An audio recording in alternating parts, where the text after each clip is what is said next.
Hello everyone, I'm Mike Feltberger, and it's time for the August 27th race recap from Shellhammer Dirt Track, the little track by the river. With fall-like temperatures in August, it brought many race fans and race teams to the little track by the river for an exciting night of racing for the August 27th Wingless Wednesday events. 7 classes, 7 A mains, and here's how things broke down during the course of the evening. First up was the junior sprints. Getting the win was the 26 of Andrew Ferriola. Second, the 75 of Lucas Ferriola. Finishing third was Enzo Udicello in the 1, with Braylon Morris getting 4th. And rounding out your top 5, the 56 of Tyler Johnson. Second class on the speedway for their A mains was the 125 micros. Getting the win was Easton Miller in the 17E. Seth Gregory was second in the 14, with Steve Simmons in the 04 getting third. Dylan Yingst in the 112 was fourth, and rounding out the top 5 was Mitch Gibson in the 15. It was a 3-car battle for pretty much of the 20-lap A main, with Easton Miller and Seth Gregory getting by the early race leader Steve Simmons on lap 16. That propelled them to the top 2 spots, and that's where they finished when the checker was thrown, with Easton Miller getting the win in the 17E in the 125 A main. The 20 laps was run in 3 minutes and 23 seconds. Third class on the speedway, junior slingshots. And what a battle it was. Coming from the third starting spot on lap 4, to take the lead and the eventual win, Aubrey Romig in the 35A. Aubrey could go anywhere in that racetrack in her junior slingshot, top, middle, or bottom. There was no slowing down Aubrey, getting the win in the 35A. Finishing second, feature winner previously this season in the 51, Frank Fritzinger. Frank put on a challenge late in the race, could get to the back end of Aubrey, but didn't have enough to get by. Another fantastic run for the 51 of Frank Fritzinger. Finishing third, Haley Bernatowski in the 86H. The top 3 were actually running, I don't want to use the term like everybody else does, under a blanket, but they were virtually just car lengths apart for pretty much of the 20-lap A main. Finishing fourth, strong run for Gavin Wolf in a 23G. Gavin was involved in an early race incident, went to the rear, came back through the field, got a 4th place finish in the 23G. And rounding out the top 5, Joey Denisi. Nice run for Joey in the 50D. Started 8th, getting 5th. Barry Seaman in the 55B was running 3rd, but all of a sudden on lap 18, 55B pulled into the infield, with Barry getting a DNF. A mechanical misfortune there besetting Barry Seaman, taking him out of a top 3 run for the junior slingshot A main. Hard luck goes to Barry Seaman in the junior slingshot A main. Next up, 600 micros, 20 laps. It went down to the last lap. Trevor Kobolars led from the green all the way to the 19th lap. Heading into turn number 1, went a little high. Adam O'Brien in the triple X sort of followed him into turn 1, went a little bit higher. Diamond, the first and second turn, came to the low side. There was racing room on the low side, with Adam O'Brien getting by Trevor Kobolars in the second turn of lap 19, getting the win under Dave Cordier Jr.'s checker. Fantastic racing in the 600 micros. Getting the win again, Adam O'Brien and Triple X. Trevor Kobolars getting second in the 5. Finishing third, another strong run from Matt McAnally in the 37. Your 4th place finisher was Damian Bauer, and getting 5th was Carter Koonsman in the 32K. Carter was 7th with about 4 laps to go. Got past Geezer Finelli and I believe Easton Miller, and settled for the 5th spot when the 20 laps were completed. A strong run for Carter Koonsman.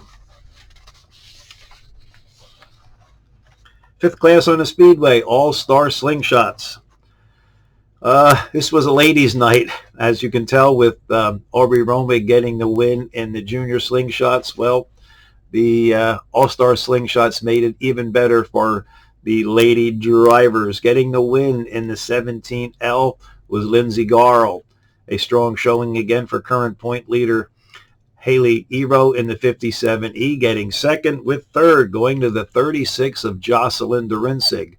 So the girls decided to have a trifecta, with Lindsay getting the win, Haley getting second, and Jocelyn third. Strong showing for Colton Williams in the 911C, getting the fourth spot, with Darian Daniluk in the 72D getting fifth. Garl and Ero set a blistering pace early in the race, 20-lap main. Jocelyn Durinsig came charging up behind them. They were running in a tightly grouped pack for pretty much of the later stations of the race. Ero and Garl just set a blistering pace early. Lindsay got out front there, and she was not going to be denied her win of the evening. Darian Daniluk passed two cars on the last lap to slide in for fifth. Good run for Darian Daniluk in the 72D. Bobby Klein was a top 5 runner for most of the race, but again, with Daniluk on the charge the last couple laps, Bobby fell back, I believe, to 6th when the checker was thrown, but a strong showing for Bobby Klein in the 13. Sixth class on the Speedway was the 270 Micros. An incredible race with the 270 Micros. Getting the win was Dylan Caronia, second Matt Hoffman in the 17H. Chris Dolan was third in the 16X. Getting fourth was Clinton Hauser in the 22, and DJ Tanner sliding in for fifth in the 36W. Caronia found some racing room in turn 2 on lap number 11 to get by Matt Hoffman, and that's all he needed to get his second win of the season. Strong showing for Dylan Caronia. Matt Hoffman again getting second. Matt's had a off and on season. There's nights where he has that car in the top 3, and there's nights where he's running in the top 5 and all of a sudden pulling into the infield. So a nice showing for Matt Hoffman, your early race leader in the 270 Micros. And our final A-main of the night was the Stage 1 Modifieds, and it became the A.J. Gerhardt Dylan Hoke show, with the S1 and the 35 just battling it out to the end there. AJ did not have a comfortable lead during any portions of this race, because early in the race, the 1K of Rich Keller was hounding him for the win, and once Dylan Hoke got by Keller, it was a battle to finish for the pair. Closing out the night was the Gerhardt Dylan Hoke show. Brett Smith rebounded from a very bad showing in his qualifying event, pulling into the infield, I believe, after lap number 2, which put Brett Smith in the 25, starting 10th. For the 20-lap A-main, Brett coming through the field and finishing 4th. So the top 5 for that was A.J. Gerhardt getting the win, Dylan Hoke second in the number 35. Tyler Hoke, he started in the 9th spot, and he worked his way up into the top 3 after lap number 8, I believe it was. So we had A.J. Gerhardt, Dylan Hoke, and Tyler Hoke battling for the top spot for the last 12 laps of the Stage 1 modified race. Getting 4th again was Brett Smith's come the 10th starting spot. Rounding out the top 5 was Johnny Fugelo in the 5-teen.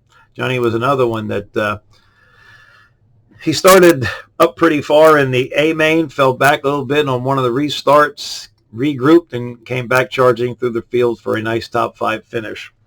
The races for the evening were completed at 9:23. The final checker was thrown at 9:23.